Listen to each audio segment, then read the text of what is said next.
my first video in this series, actually. I'm gonna be honest, I don't know exactly how to do this. I've just seen videos on it, and I noticed, wow, these videos are just fun to watch while chilling or trying to sleep.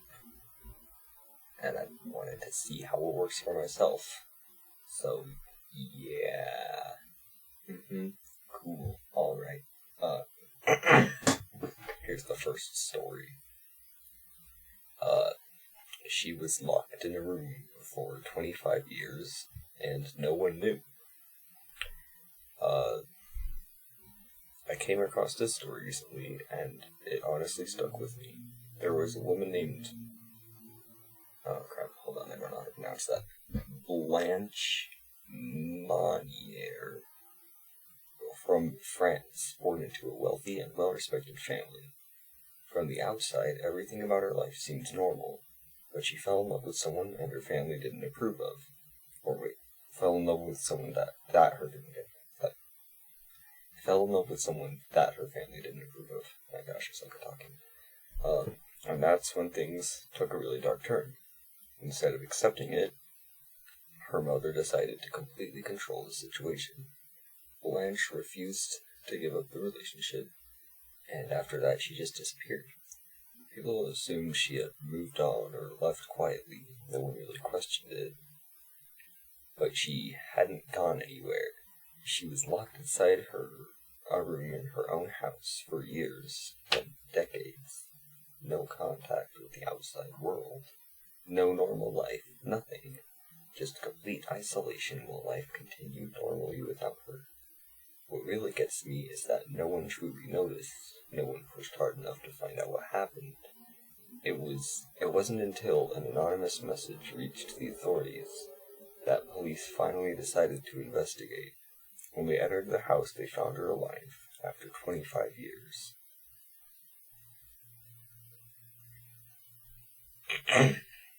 Alright, so I don't exactly know what I'm doing here, by the way. I just went to r/stories and clicked on a random one. And I don't know how this part of the video works, where, like, the person reading the story in the video reflects on it or whatever. My thoughts, that is dark. It kind of reminds me of, like, Ragatha from The Amazing Digital Circus. Yeah. Alright, next story. Alright, this one's a bit of a longer one, because that previous one took like a minute to read, which is kind of boring considering that the footage I pre-recorded for the background of this is like 40 minutes long, so here's a bit of a longer one. What happened to me in 2005 traumatized me drastically. In 2005, I was at home on what seemed like a completely normal day, nothing unusual happening. I woke up like I always did at 5:30 to get ready for school at 7, but something felt really off that day. My mom, who usually woke me up at 5:30 so I could get ready, didn't wake me up that day, which I found pretty strange. But I'd woken up at 5:32, so I thought maybe she was just sleeping more deeply, because the day before she had said she was extremely tired, so I let it go and assumed that's what it was. I went to take a shower like I always did. Everything very automatic, just routine. After the shower, I started getting ready, brushed my hair, put on light makeup since I was 13 at the time, applied cream and moisturizer like always. I didn't really notice anything strange yet. I was just following my normal day in my head. Around 6, I went downstairs to have breakfast. Alright, I'm gonna be honest, I felt very awkward reading that paragraph, because that paragraph right there was talking a lot about, like, putting on makeup and stuff, and it feels weird for me to say that. Alright, when I got to the kitchen, I found it strange because nothing was ready, but all the lights in the house were on. The TV was on a cooking channel, which was my mom's favorite, and that made me feel a bit uncomfortable, so I called for her, said, "Mom," but got no response at all. I started to feel this weird chill, but I still tried to calm myself down, thinking she could be in another room or still sleeping. I went to her bedroom and opened the door. It was really dark outside. I called again, "Mom," and heard nothing. I turned on the light to see better, and there was no one in the room. What caught my attention was that some of her clothes were folded on top of the bed, along with the sheets. The bed was perfectly made, like it had been done very carefully, and the room had a strong smell of her perfume, which made it even stranger to me. I was confused, but at the moment I thought she had just stepped out quickly without telling me and would be back soon. I went downstairs again, much more nervous, and went to the front door. It was closed and locked from the inside, with the keys still on the inside. That gave me a really strange feeling, because if it was locked from the inside, it meant she might not have left at all. But at the same time, oh my gosh, motorcycle just drove right by my window. I couldn't pick that up. But at the same time, I couldn't find her anywhere in the house. That's when I felt a really strong chill down my spine. I started panicking and thinking all sorts of things, like what if someone came in through the window? What if she left and I didn't see? What if something happened to her? Like, I'm gonna be honest, I really suck at reading movies.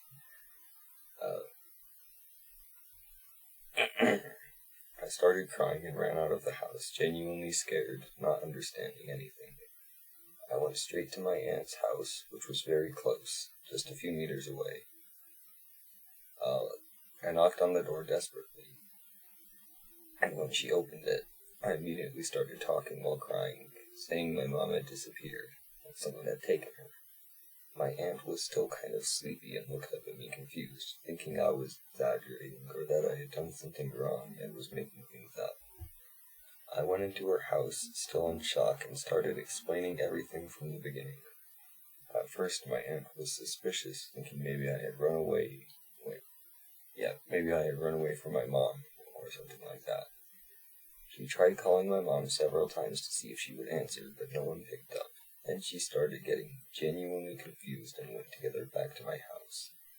When we got there, everything was the same. The house was silent, lights still on, but my mom wasn't anywhere. My aunt started getting really scared too and kept asking me to repeat everything. After that, she called the police and an investigation started. They searched everywhere but couldn't find her anywhere in the neighborhood. Days went by and nothing changed. I just cried and couldn't do anything. I was just a child trying to understand how my mom had simply disappeared. Then strange reports started to appear, people saying they had seen her in random places like parties, clubs, courts, but that didn't make any sense because my mom didn't like those places. She literally hated them, and the reports were very inconsistent. Like, one person said they saw her at 9, and another said they saw her far away just minutes later, which was impossible. The rest of my family was all in my home country, so no one could really help much. And days turned into weeks, then months, and nothing. To this day, it's been almost 22 years, and I've never seen her again. It marked me in a very deep way. I was just a child, and suddenly my mom simply disappeared without any explanation, and that ended up leaving me very traumatized and quite depressed over time.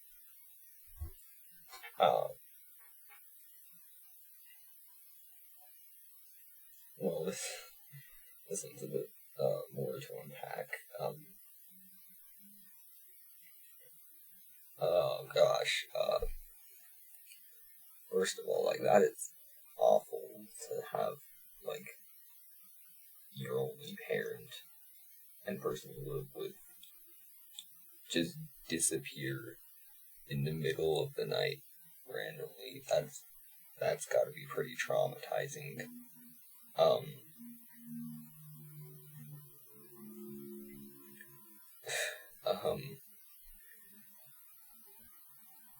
I'm honestly, like, kind of curious as to what could have happened to her. For like 3 years in a row once, I wanted to be a detective, and I started getting really into that kind of stuff. And although I would never put it in my mind, since then it's been like, I need to figure out, like, every mystery, so, like, now all of a sudden I want to figure out this mystery, but I really don't think there's anything I can do.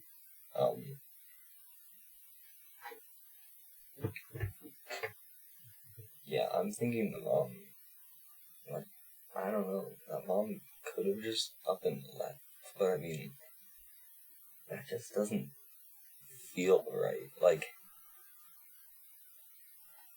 not only did she live alone with her young daughter, but I mean, if you're the kind of mom who goes and wakes you up every day for school instead of an alarm and getting breakfast ready in the morning, you probably love them enough to not just disappear without an explanation or anything and in the middle of the night and everything. So, I don't know. On the other, they could have gotten kidnapped, but on the other hand, the odds of a kidnapper being so sophisticated to break in without a trace into the house, take the mom out without any noise or trace, and then, perfectly cover it up like that. I mean, that's gotta be some really skilled kidnapper to be able to pull that off. Yeah, I do hope this person can someday find their mother, and, yeah, that's all I can really say about it, I guess. Alright, I clicked the pause button on my stream deck, but it did nothing. I'm gonna try again. Pause the recording. Alright, story number 3. My parents wanted a perfect daughter, so I gave them exactly that. I grew up in a house where being good was never enough. My parents didn't want a happy kid, they wanted a resume, perfect grades, a sport, an extracurricular that looked good in photos. Gosh, I know how that feels. Polite, responsible, successful, preferably all that at the same time. And the worst part, they always said it like it was for my own good. We just want you to have opportunities. You'll thank us later. Other kids would kill to have parents who care this much. Yeah, sure. When I was little, I liked drawing. I liked reading fantasy books, writing stories, learning random facts about things nobody cared about. None of that counted. My mom said drawing was useless. My dad said writing wouldn't get me into college. Okay, that is a big fat lie. They both agreed I needed a sport. They signed me up for volleyball. I hated volleyball.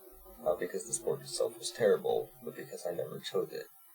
Every practice felt like I was clocking into a job I didn't apply for. Still, I went. Because if I complained, the lectures started. You never finish anything. You give up too easily. This is why discipline matters. Then came the extracurricular activities. I wanted art club. They said no. I wanted creative writing. They said no. My mom wanted piano. My dad wanted something more serious, quote unquote. So they settled on violin. I didn't even like violin, but they loved the idea of it. A daughter who plays violin sounds impressive. A daughter who writes stories does not. For years, my life looked like this. School, volleyball, violin, homework, repeat. And somehow it was never enough. If I got a 9, why not a 10? If I practiced, why not practice more? If I did well, why not be the best? Every dinner turned into a performance review. Did you study? Did you practice? Did you talk to your coach? Did you sign up for the competition? Did you finish your homework? No one ever asked if I was tired. No one ever asked if I even liked my life. The breaking point wasn't a big fight. It was something stupid. One night, my dad said, "You could be amazing if you actually tried." I had straight A's and B's. I went to every practice. I barely skipped violin. And he still said that. Something in my head just snapped. Not loud, not dramatic, just quiet. Fine. You want perfect? I'll give you perfect. Exactly what you asked for. Nothing more, nothing less. The next semester, I changed everything. I studied like my life depended on it. Not because I cared, because they cared. Every test, perfect. Every assignment, done early. Every project, flawless. Teachers loved me. In volleyball, I never missed practice, never complained, never argued. I ran every drill, stayed late, did extra training. Coach started calling me one of the most reliable players. My parents were thrilled. Then violin. I practiced every single day. No excuses, no sighing, no arguing. I even joined extra lessons. My mom almost cried when the teacher said I was improving fast. They got exactly the daughter they wanted. Perfect grades. A sport I was good at. Extracurricular. A dream. And that's when my revenge started. Not by failing, by succeeding completely. Because when you do everything perfectly, you don't have time for anything else, including family. They noticed after a few weeks I stopped sitting in the living room, stopped watching movies with them, stopped talking at dinner unless they asked something. If they wanted to go out, I had practice. If they wanted to talk, I had homework. If they wanted to spend time together, I had violin. Of course, there were some family activities I was forced to go to, but I didn't really interact with them. Every time. Always. They couldn't complain. This is what they wanted. Discipline, responsibility, commitment, right? One time my mom said, "We miss spending time with you." I looked at her and said, "I'm just focusing on my future." She didn't know what to say, because those were her words. Kept going like that for months. Perfect grades, perfect attendance, perfect daughter. No laughter, no family time, no conversations that were about performance. The house got quiet, not peaceful, empty. The real moment happened one Sunday. My dad asked if I wanted to watch a movie with them. I said, "I can't, I have practice," which wasn't really a lie or an excuse. He said, "You always have something now," and I just shrugged. For the first time in my life, he looked like he didn't know if he was right. They never told me to quit anything, they never told me to relax, they never apologized. But they stopped asking why I wasn't around. I think they knew. They wanted a perfect daughter, so I became one. Exactly one. Not a kid, not a person. Not someone who laughs with them at dinner, just a perfect schedule, a perfect report card, a perfect violin student, a perfect athlete, and nothing else. And the best part? They can't even complain, because this is exactly what they asked for. Okay, now... that's, I want to say that's, just as big as the previous story, because it's, also essentially not having parents for your whole childhood. I mean, I can relate to this a lot. My parents, I've had a lot of stress in my life, okay? I'm gonna say that. My life is very stressful. Not as chill as you would think. I just try to be a chill person no matter what. Because I know it's good for my mental health to not be so stressed about stuff.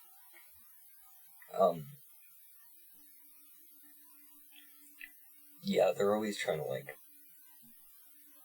they're like, "Hey, you need to get better grades or else no computer." And I already have, pretty dang good grades. I'll get one missing assignment and they're like, "That computer's ours now. We're taking that away."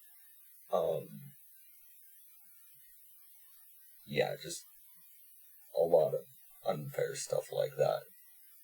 And the excuse that they always give is, "Oh, other kids would kill to have parents who cared as much." No, there's a fine middle ground where people want. This kind of parenting is hated more than, having no parents at all, most of the time, from what I know. And they'll thank us later, because, no. I mean, I'm thriving on the outside with all that, but I'm dying on the inside if that's happening, or we just want you to have opportunities.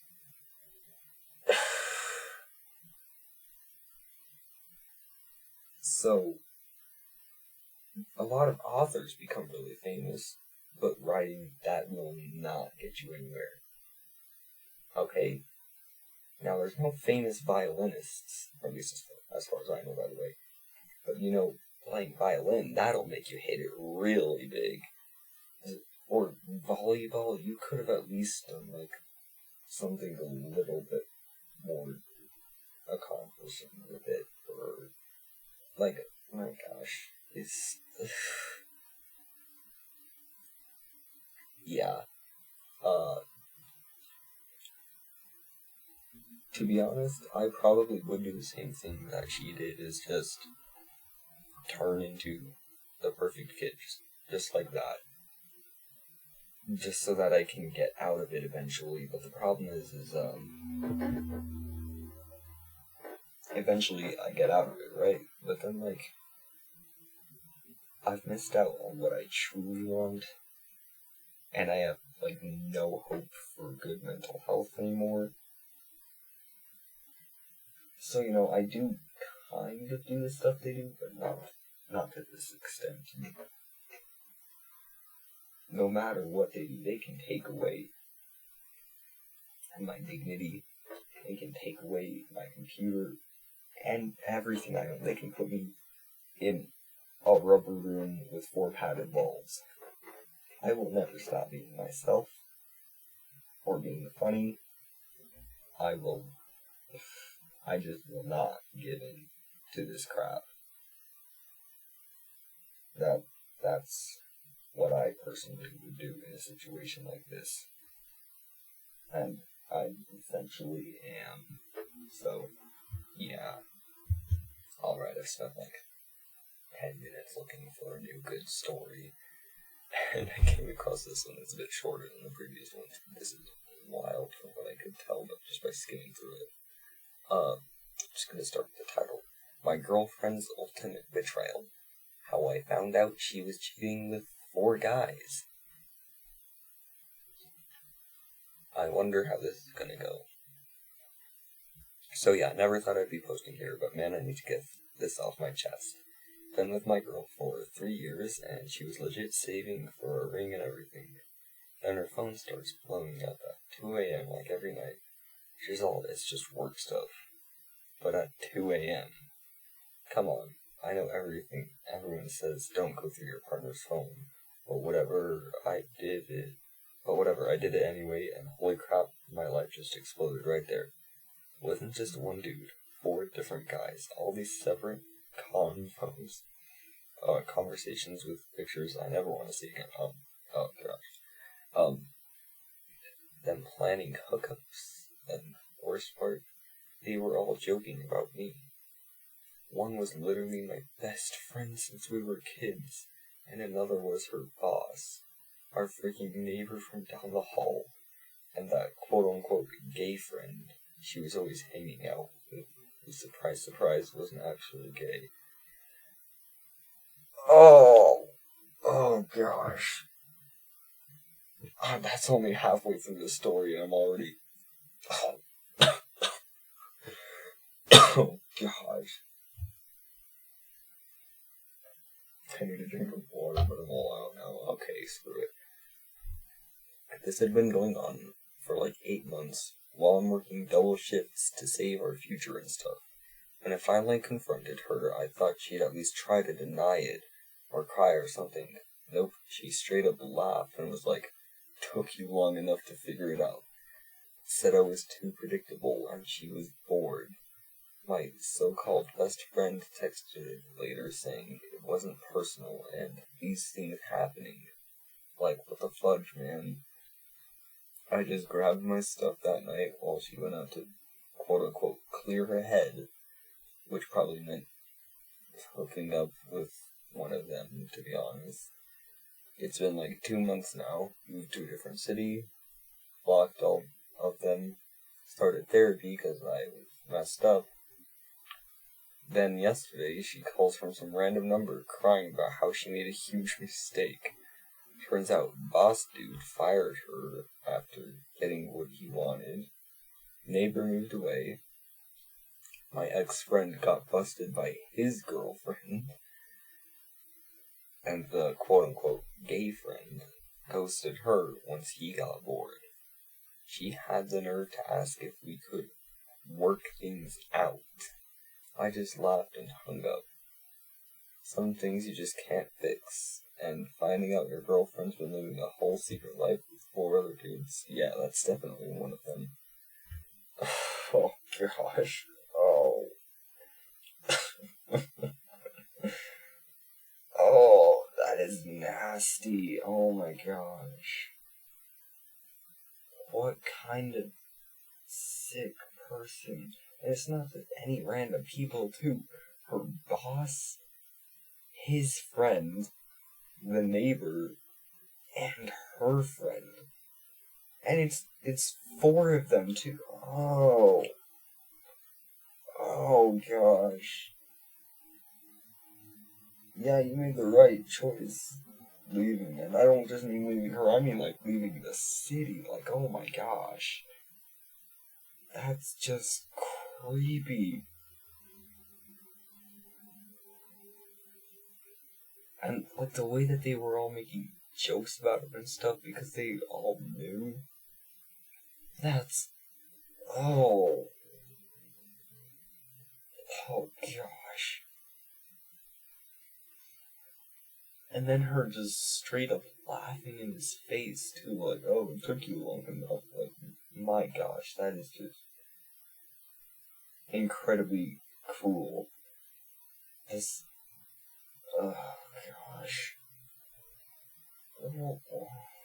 Whatever, let's just go to the next story. Alright, this next story is pretty wild.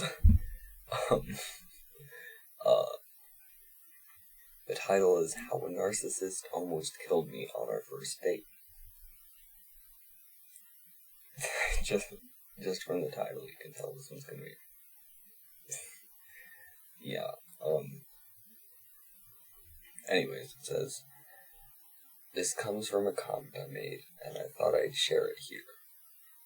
We were both 16. They mentioned wanting to go to a seafood restaurant. I told them I'm allergic to shellfish. Dangerously EpiPen allergic. We decided to go to a place with a few seafood options, and I told the staff about my allergy, and they said it was no problem keeping my food separated.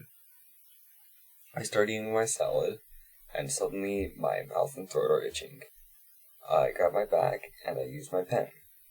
I got scared, and I told my date to call an ambulance.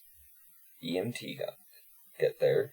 I subsequently got 3 more injections, and was taken to the hospital. While they worked on me, and my date told one of the EMT that he had chopped up pieces of shrimp in my salad when I had gone to the restroom. He said he did it because he wanted to prove that I was just faking having an allergy to get attention. EMT tells hospital, who call the police. Police go to his house, then come back and talk to my foster parents. My foster parents told me my date first said that the restaurant must have been a mistake. Then he said I put it in there to get myself attention. His parents backed him up. My foster parents decided not to go further with any charges. What happened to the guy? Jail. 3 incidences of white-collar crime. First, stole money from a fraternal organization when he was in secretary. Second, he stole money from his place of business by cooking the books. Third time, he was cheating first-time homebuyers by siphoning money off the deals. Never confessed to any of the thefts. Alright, I just got a notification on my phone. I'll check it after this. I gotta finish this story. So anyways, that's pretty wild. This guy, oh my gosh, what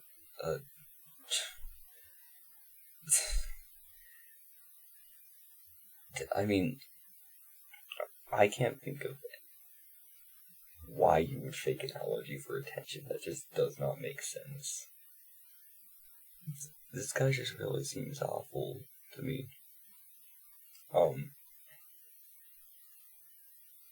My gosh.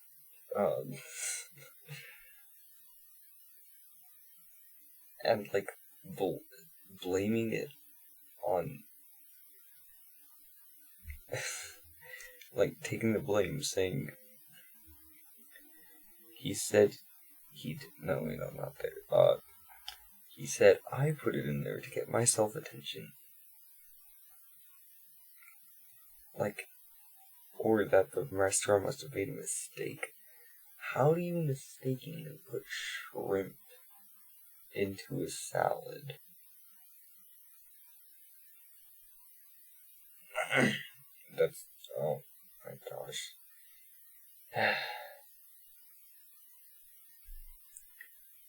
Well, yeah. Anyways, I'm gonna finish this off with one last story. A story of mine. I know. You're all intrigued now. So this is more of a horror story. Kind of. So this was back in my second time through the 3rd grade. No, I'm not just making a Derek Zoolander reference there, by the way. I was in the 3rd grade the first time, and I will admit I was that kid that bullied people, even though I was just incredibly dumb. Like, I'm still, like, remembering stuff that I before did not remember from that time, and thinking, like, wait, I did that? It's just crazy. And then I had to get held back into 3rd grade again and sent to a new school. Anyways, this was about, like, in 2017, you know, when, like, at the top of the internet, you had, like, PanTDM, Hero Brian, Entity 303, Queen Steve, all that, and, like, Slenderman, Granny, all that stuff. And, there was this, I remember there being, like, this tree outside the neighbor's house. The neighbor's 2 doors down, there was this tree outside in the front lawn. And here's the thing. They've literally never had any trees there. We still know these neighbors, even though we've moved away. In fact, I'm pretty sure my sister is spending the night there right now. There's literally never been a tree there. I just remember one day there was a tree there and I didn't think much of it. But, like, the way the tree's branches, the way they were angled, it looked all weird. And I had this one friend at school who he was this expert at, like, creepypasta horror and stuff. He could tell you anything. Like, you mention, like, Hero Brian, he'll tell you literally every detail ever, right? And, just a couple of days before this, me and him were talking about Slenderman and stuff. And he said,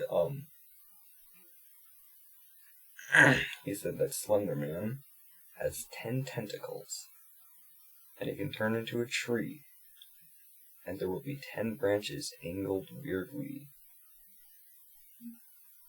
And,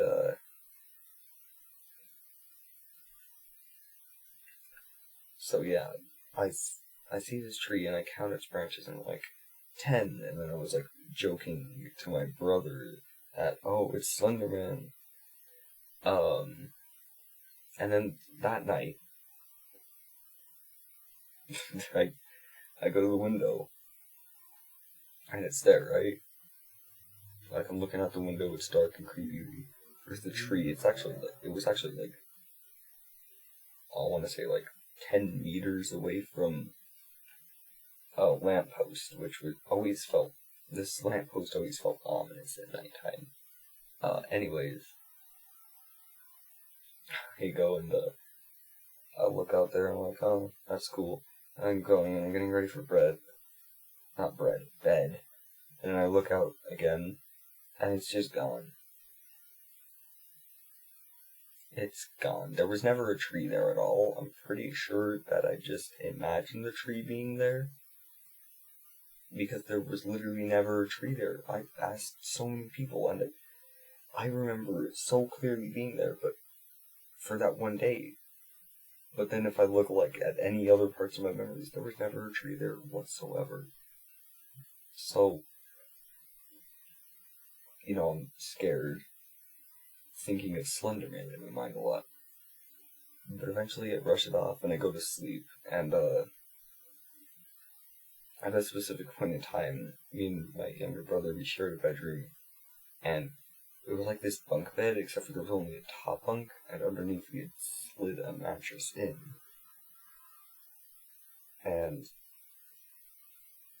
I'm sleeping on that mattress when I wake up because I had accidentally pulled my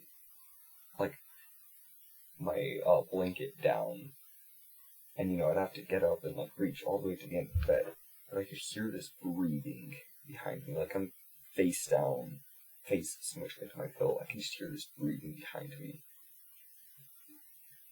and I could tell that it was the breathing sounded like someone standing up behind me at the edge of this mattress, but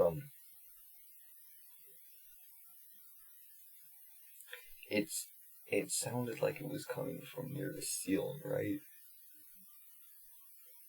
Now, I've asked so many people, and they said, "Oh, that's just your little brother, it was his breathing."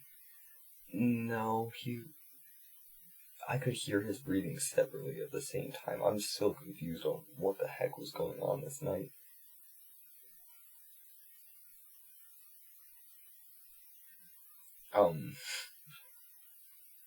But I could hear it. It was very creepy, and deep too. And with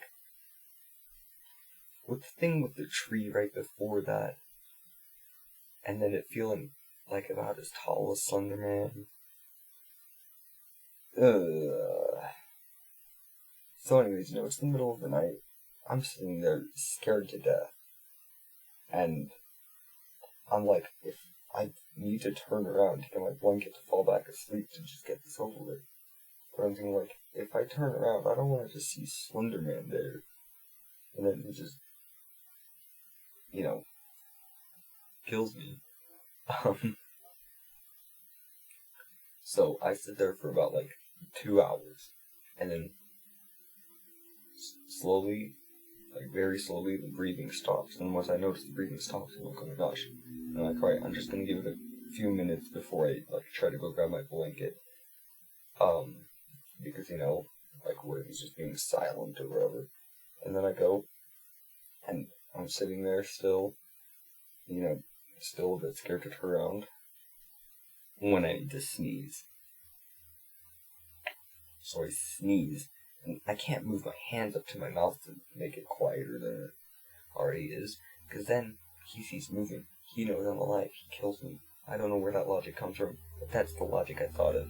So I sneeze into my pillow, and then immediately the creepy breathing comes back, and it's louder and quicker than before. And then about another hour passes by, and then I finally build up the courage to turn around and look, and then there's nothing there. The breathing's gone, never to be heard again by me. And I grab my blanket. I'm still trying to figure out what the heck was happening that night.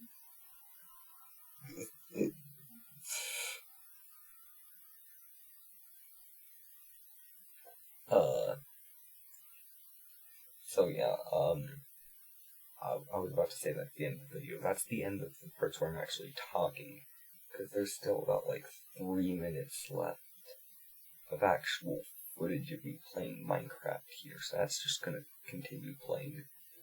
Make sure to like and subscribe. I'm thinking I might do this more often. This feels fun to do. And also, oh gosh, sorry. I might also do subscriber stories, woo, where subscribers send me their stories, and then I read those. So if you want that to happen, send me your stories, preferably in private, if you don't want people knowing that it's you. Because, I mean, if you send it through a public chat, then everyone's going to know it's you. And if you want it in private, then that's not going to be good. So yeah, enjoy the rest of my footage here. Bye.